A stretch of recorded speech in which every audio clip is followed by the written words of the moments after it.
customer jobs here at the shop, and I got some time to get back on my own projects. And I've been driving Mellow Yellow in and out of the shop every day. I don't know if the plugs are getting beat up or the carburetor is just taking a beating, but this leads me to the age-old question: Carb versus EFI.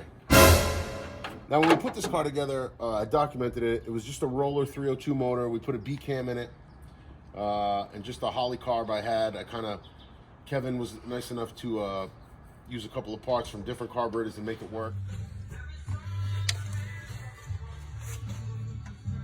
Yeah. Okay.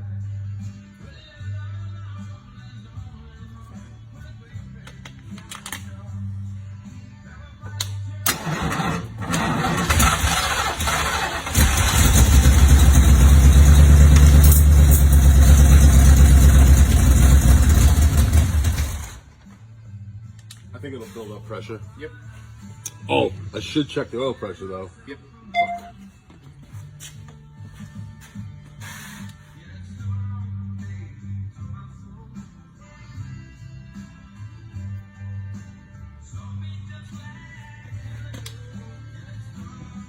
Okay.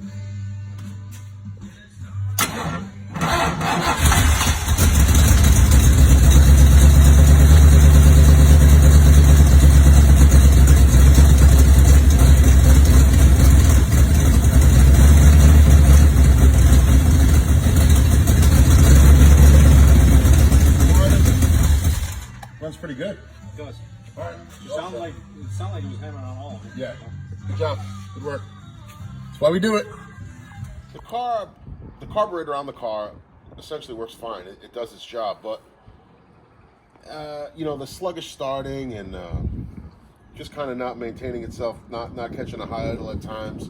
I know it could all be made up in some adjustments, but I don't know if this car just wants to be fuel injected or not. Like I said, it has a B cam. And a stock 19-pound injector and a mass air meter can fully support that. You also get the dependability and the drivability. You hit the key and it'll just fire up and run. So one of the issues with this car is it's a 79.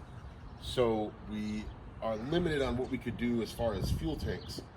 79 and I think up to 81 had a unique fuel tank system, a unique fuel tank setup because the floor was shaped a little different back there. The newer 87 to 93 or 86 to 93 tanks would be 15-gallon. So we have to figure out a way, if I was going to convert it to fuel injection, how we would get a fuel pump in line, essentially. That's small potatoes. I could probably get a 79 sender with a return setup on it and just use some fittings and make that work. I'm not necessarily worried about that. I'd have to buy some fuel line and some AN fittings and kind of use some adapters and make it all work there. Everything else here would work just fine. Like I said, I'd pull this intake off and this carb off. From a previous job I did, my buddy Flavio has a decent fuel injected intake I could throw on there. You don't have to keep the camera right on me, this is weird. And like I said, the motor already has a B cam and exhaust. I could probably get the O2s in there working if I needed to. Would definitely have to be mass air due to the camshaft. So we could just use a stock meter, stock injector, get that all in there. So that could be a future project. I mean, something like that, converting this to fuel injection, wouldn't take long at all. I mean, I've done it before. I'd have to just hot wire a harness in there to work. But everything else is there to work, and the car still has AC, so we could do something really cool with that. So, yeah, I mean, let me know your opinion in the comments. I'd appreciate it. Yellow, make a little EFI conversion and have some fun.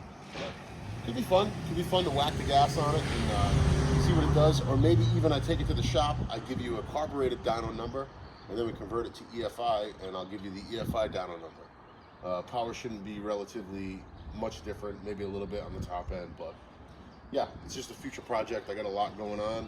Hopefully gonna get digging into my Lightning soon and get some more of my cars tuned, like the Godzilla swapped Capri and the 84 Terminator swap. So yeah, let me know in the comments what you think, Carb or EFI. Talk to you soon, guys. I gotta say, long live the B-Cam. Nothing beats it. It sounds great.